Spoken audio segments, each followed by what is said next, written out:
Giorgia Meloni is set to lead Italy. Malaysia has proposed that UN member countries establish an international monetary cooperation, and 45 deaths by rabies since 2017. Those are the headlines for tonight. I'm Shel Chameto, and this is TVS Nightline.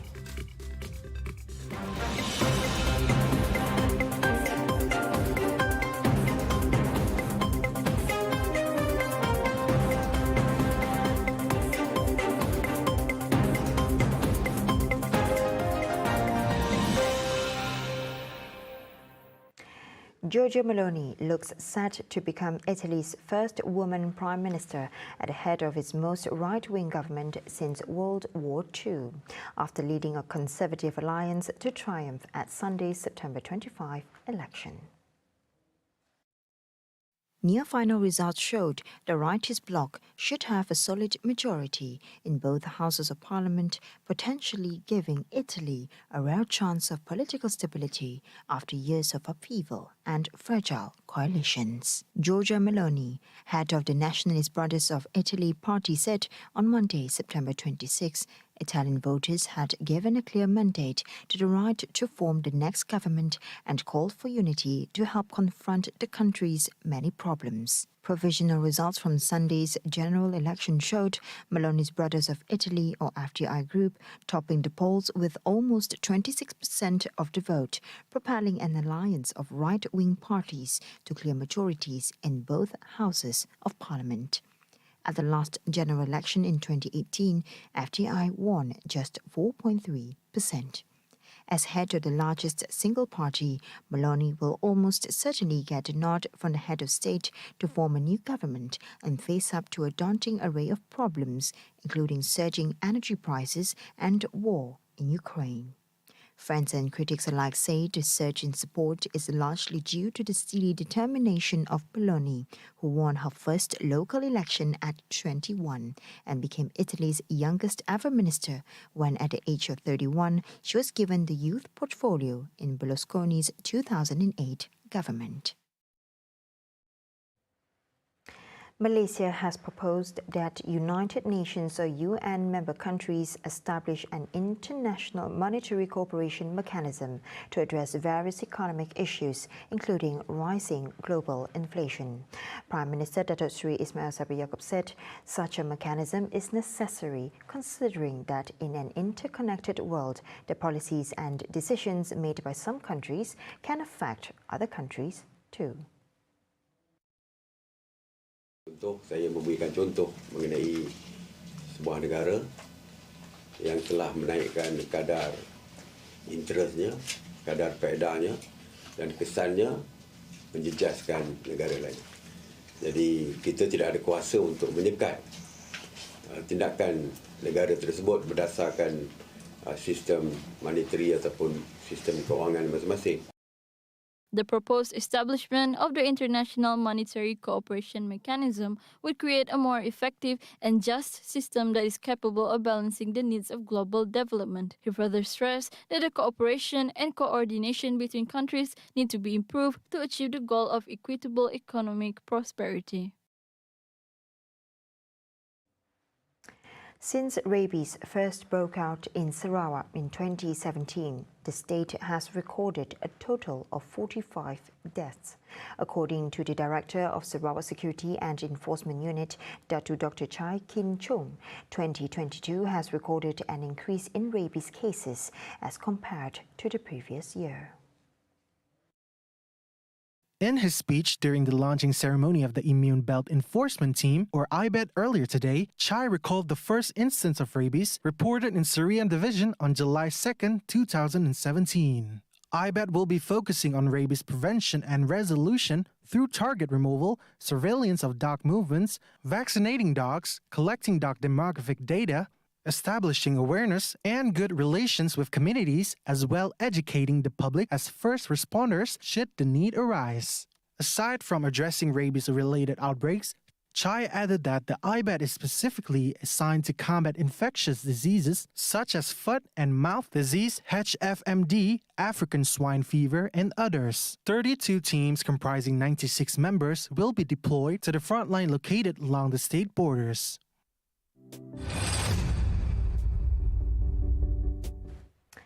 Sarawak will be the first state in Malaysia to establish the Immune Belt Enforcement Team, or IBET, in an effort to curb the spread of rabies. According to the Premier of Sarawak, Dato' Patigi Tan Sri Abang Johari Tunapeng, apart from curbing rabies, IBET will also look after the environment in the state. Abang Johari disclosed that the step taken will be a preventive one, despite rabies cases statewide still being under control. Keadaan sebenarnya terkawal. Tapi you cannot take things for granted. Kerana rabies ini kalau kena boleh hilang nyawa. Jadi kita mempunyai kawasan yang agak luas dan border kita lebih 1,000 km. Dan anjing ini berkeliaran. Abang Johari added that the enforcement team will comprise up to at least 108 personnel made up of those who are experienced in the operation of capturing rabid dogs. At the same time, Abang Johari revealed that the enforcement teams will be deployed in Lunduk, Bau, Padawan, Serian, Balai Ringin, Sri Aman, Lubuk Antu, Song, Bukit Mabong, Belaga, Marudi, Limbang and Lawas. Anggota IBET ini selalunya mereka yang telah pernah berkhidmat dalam tentera ataupun polis dan mereka datang daripada kawasan-kawasan tersebut. Kerana orang, kalau kita lihat daripada anjing is pet, kesayangan manusia. Kalau katakan masyarakat itu tidak berapa bersetuju dengan cara kita untuk menangkapkan anjing ini, dan satu-satu masyarakat anjing adalah sebahagian daripada keluarga.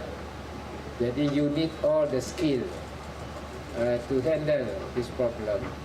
Sebab itu kita berkendakan anggota IBET yang ada kepakaran dalam perkara ini. Moreover, Abang Johari said that this effort is in line with Sarawak's aspiration to become a rabies-free state by 2025. For the record, between the years 2017 to 2022, Sarawak recorded a total of 45 casualties due to rabies. The Premier of Sarawak, Dato' Patinggi Tan Sri Abang Johari Tunapeng, has assured that the state government promotes equity workplaces by offering job opportunities to all races in the public sector statewide. Citing the example of the recently established IBET, the enforcement teams comprise different people of different races and backgrounds and were hired based on the stipulated merits and job scopes. Bahawa kerajaan sentiasa bersikap adil dalam memberikan peluang pekerjaan kepada semua golongan rakyat tanpa mengira bangsa, agama dan tempat asal. Ia juga telah menafikan tomahan setengah pihak yang mengatakan bahawa kerajaan bersikap pilih kasih dalam memberi peluang kepada mana-mana orang yang ingin menyertai perkhidmatan awam negeri. He was speaking to reporters after the launching ceremony of the Immune Belt Enforcement Team at Dataran Perayaan Petrajaya on Monday. Among those present during the ceremony were the Deputy Premier of Sarawak, Datuk Sri Dr. Sim Kui Hian, and Minister of Women, Childhood and Family Development, Datuk Sri Fatimah Abdullah. During the ceremony, a memorandum of understanding was signed between Sarawak Energy Berhad and Sarawak Security and Enforcement Unit. Di Gabungan Parti Sarawak or GPS component party, Parti Pesaka Bumiputra Bersatu or PBB, is ready to face the 15th general election or GE15 when Parliament dissolves. Its Vice President Dato' Sri Dr. Stephen Rundi Utom announced that preparations were made during a series of meetings. Sudah bersedia. Anytime. Besok pun boleh. Memang dah prepare dan yakin boleh? Ya, memang kita yakin. Tidak guna kita pergi ke pilihan raya kalau tidak ada keyakinan. Tapi memang kita sudah pun bersedia. Dari dulu ini bukan satu mesyuarat yang pertama. Kita telah mesyuarat beberapa kali. Kita ada subkomiti, komiti kecil yang menjaga semua aspek yang kita perlu sediakan semasa pilihan raya seperti biasa. He spoke to reporters after attending a party meeting chaired by the Deputy Premier of Sarawak, Dato' Ahmad Douglas Ugah Embas, at the PBB headquarters on Monday. According to Stephen Rundi, the 2-hour-long meeting did not touch on respective candidates. Instead, the meeting focused on the machinery preparations for the upcoming general election. Kita membuat persediaan saja, tapi kita tak tahu bila-bilakah. Jadi sebagai parti tunjang GPS di Sarawak, kita seharusnya menyediakan ini lebih awal.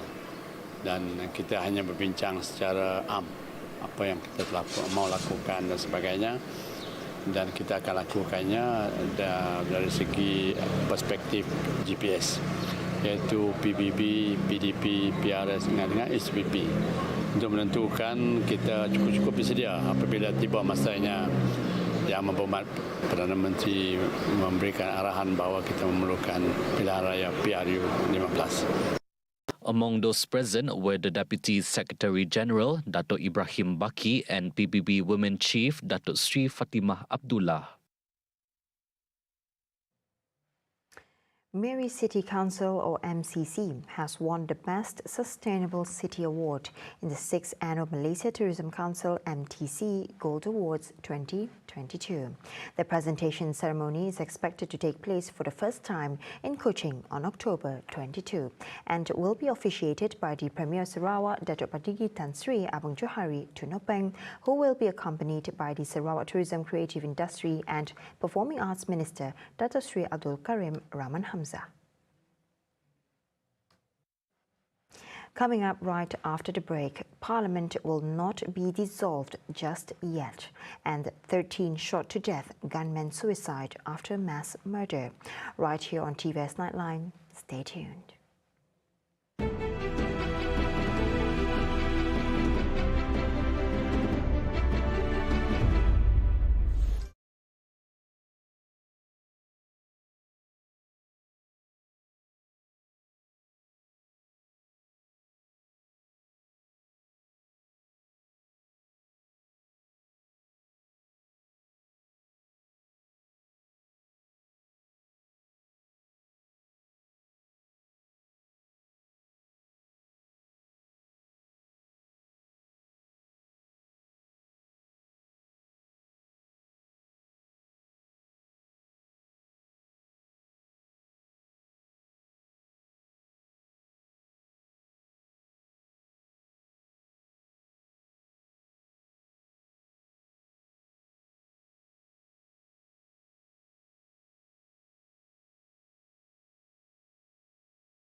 Welcome back to the Nightline. The Malaysian Meteorological Department, or MAT Malaysia, expects continuous rain in several areas in Sarawak, Sabah and Labuan today. In a statement, MAT Malaysia said the affected areas in Sarawak are Muka, Bintulu, Miri, Subis, Beluru and Marudi, Limbang. Meanwhile, the affected West Coast areas in Sabah are Papar, Putatan, Penampang, Kota Kinabalu, Tuaran and Kota Belud. Interior areas Sipitang, Kuala Penyu and Beaufort, Kudat and Labuan. First category strong winds and rough seas are also expected to occur in the waters of Sabah's west and east coasts, as well as Labuan starting from today to Friday, with wind speeds of 40 to 50 kilometers per hour and waves of up to 3.5 meters.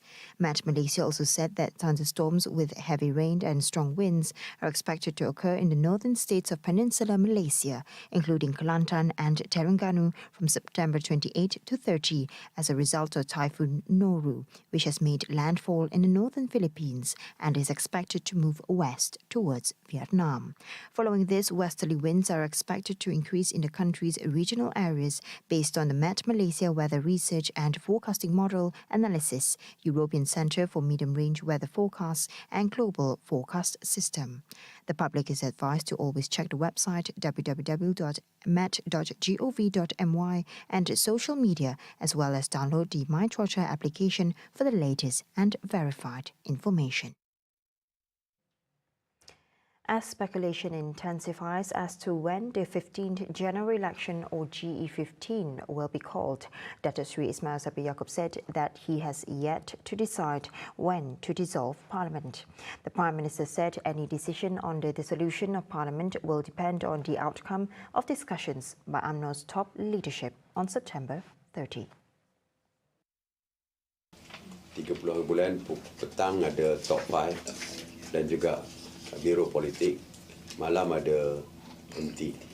Jadi kita tunggulah. Saya pun tak tahu apa agenda MT dan sebagainya. Jadi malam tu lah kita akan bincang lah. He told a media conference on Sunday at the end of his visit to New York, where he had addressed the United Nations General Assembly. Meanwhile, UMNO's top 5 refers to the President, Deputy President, and 3 Vice Presidents. Ismail Sabri, who is UMNO Vice President, said he has yet to receive any information on the agenda outlined for the Supreme Council meeting. Asked if he has found the inspiration for when he wants to dissolve Parliament, the Prime Minister replied with a brief, "Not yet." Malaysia will continue to fight for important issues at international forums, especially concerning the fate of the Palestinian people, the situation in Myanmar, the economies of developing countries, and the reform of the United Nations. Prime Minister Datuk Seri Ismail Sabri Yaakob, who described the mission of highlighting these issues at the 77th UN General Assembly here as a success, said Malaysia, for example, had been consistently fighting for the fate of the Palestinian people for a long time.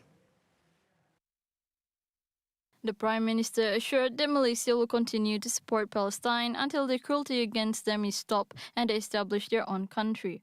Dan saya juga menekankan tentang Israel, kekejaman Israel kepada rakyat Palestin. Saya beritahu dia, kalau 3 resolusi telah pun diluluskan, tetapi masih tidak dapat dilaksanakan. Jadi apa perlunya resolusi yang telah pun diluluskan. Jadi saya minta supaya PBB memainkan peranan yang lebih tegas. He spoke during a press conference on Sunday at the end of a 4-day working visit to New York. On Friday, the Prime Minister delivered a national statement at the General Assembly where he touched on the issue of Palestine, the war in Ukraine, the crisis in Myanmar, which caused Malaysia to accept approximately 200,000 Rohingya refugees, and need to reform the UN, which is now considered incapable of resolving various conflicts around the world. He said that the international community should also act quickly to resolve the political crisis in Myanmar, adding that the UN seemed to have washed its hands of the issue and left it entirely up to ASEAN. This was also the first time in history that the Malaysian Prime Minister's speech was presented in Bahasa Melayu. Walaupun diluluskan, akhirnya diveto oleh mana-mana negara yang saya sebutkan daripada 5 tadi untuk membatalkan usul yang dibawa oleh negara dan dipersetujui sama ada di peringkat Majlis Keselamatan ataupun di peringkat keseluruhan. As businesses are picking up in the post-COVID-19 era, government business facilitation agencies will need to continue their support towards micro, small and medium enterprises to sustain their recovery. Some examples of these agencies are the Credit Guarantee Corporation Malaysia Berhad and the Syarikat Jaminan Pembiayaan Perniagaan Berhad. According to Finance Minister Tengku Datuk Seri Zafrul Tengku Abdul Aziz, the support is crucial as Malaysia is forecasted to be facing many challenges in the fourth quarter of 2022 and into 2023. This includes the impact of supply chain disruptions, China's zero COVID-19 policy, continued hiking of interest rates by the United States Central Bank, and more. The Finance Minister also stated that it is impossible for Malaysia to achieve an economic growth of 5.3 to 6.3 within 2022. Additionally, Zafrul said next year's budget will continue to focus on economic recovery, while also looking into people's welfare and building economic resilience to face future challenges.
Thank you for staying with me. And now on to world affairs. A mass shooting broke at a school in Russia's Eisvelks, which caused the death of 13 people and counting. Among the 13, 5 were children, while the remainder were adults, as the gunman's motive has yet to be determined. Можете сегодня трагедия в Ижевске, школа номер 88, пока не установленный человек проник в школу, убил охранника, это уже известно. Есть жертвы среди детей и раненые. As of press time, the school has been fully evacuated, while the Russian National Guard, Federal Security Service (FSB) and investigators are currently on the case. The gunman was found lifeless, wearing a ski mask to conceal his identity while donning a black T-shirt with Nazi symbols. His identity has yet to be established. Other victims include 2 teachers and 2 security guards. Since the appearance of 2 giant sinkholes last Saturday in Guatemala, 2 people have gone missing while 3 others have been injured. Those injured fell into the 15 meters deep sinkhole while driving and were rescued by emergency services. Currently, the search and rescue operation team has entered the sinkhole in hopes to find the 2 missing people. Como pueden ver, no hay paso en el lugar, continúan los estudios por parte de Conred y también la búsqueda de los cuerpos de socorro en el área del hundimiento. Ya las grúas han retirado el vehículo que estaba dentro del hundimiento, pero continúan los trabajos y los estudios en este sector. The sinkhole formed on a street in the municipality of Villanueva, located about 20 kilometers south of Guatemala City. The appearance of sinkhole in Guatemala is not considered abnormal, as it is a common but deadly occurrence in the city and comes without warning. The country's largest sinkhole occurred in 2007, which swallowed homes and a truck, killing 3 people, with another instance occurring in 2010 when a 3-story building disappeared into a sinkhole. Abu Dhabi National Oil Company has signed an agreement to supply liquefied natural gas or LNG to German utility group RWE. The President of the United Arab Emirates, Sheikh Mohammed bin Zayed Al Nahyan, on September 25, signed an agreement with German Chancellor Olaf Scholz that covers accelerating energy security and industrial growth. ADNOC will deliver the first shipment in late 2022 for use in a trial operation of a floating natural gas terminal in Brunsbüttel. Germany, until recently heavily dependent on Russia for gas, has been seeking to diversify its energy supply since Russia invaded Ukraine in February. The announcement came on the second day of a two-day trip to the Gulf region by Chancellor Olaf Scholz in his bid to secure alternative energy resources. The LNG delivery will be 137,000 cubic meters and the first to be supplied to a floating LNG terminal at Brunsbüttel near Hamburg. Es ist gut, dass hier Fortschritte zu verzeichnen sind, was die Möglichkeit unseres Landes betrifft, sich jetzt aktuell zum Beispiel mit Gas zu versorgen. Aber es ist eben auch wichtig zu sehen, dass es gleichzeitig Perspektiven für die längerfristige Zukunft gibt, wo es uns darum geht, CO2-neutral zu wirtschaften und Wasserstoffprojekte voranzubringen. Hier findet die Weltmeisterschaft statt und das ist eine Entscheidung, die schon lange getroffen worden ist. Deshalb sind hier auch sehr viele Investitionen getätigt worden. Zur Kenntnis nehmen wir, dass es auch Fortschritte gibt in Fragen, um die lange gerungen werden musste, etwa was die Situation von Beschäftigten betrifft, auch wenn das noch lange nicht den Vorstellungen entspricht, die wir selber haben. Und selbstverständlich ist das zunächst mal ein großes Sportereignis, bei dem sich alle diejenigen freuen, die da teilnehmen und gewinnen wollen und sich miteinander messen, wo es auch viele Zuschauer geben wird, die da hinkommen. Und die Frage, wie wir dahin fahren, ist selbstverständlich zeitnah zu entscheiden, aber das wird schon so sein, dass da jemand dabei ist. Our anak-anak Sarawak had gifted a number of goals in the recent Malaysia Games or SUKMA 2022. Hence, we are fortunate enough to have one of them to share his development on his winnings. Tomorrow on Sejahtera Asia, join Sarawakian Muay Thai athlete Muhammad Johan Ghazali 7:45 a.m. with host Sharon Kazia and Jessica Chung, only on Astro Channel 122 and My Freeview. See the world closer with TVS as we bring you the latest news updates both locally and internationally. Just head on to our official website at tvstv.my or follow us on our social media platforms. That's all the time we have for TVS Nightline. I'm Shel Shamato. Thank you for watching.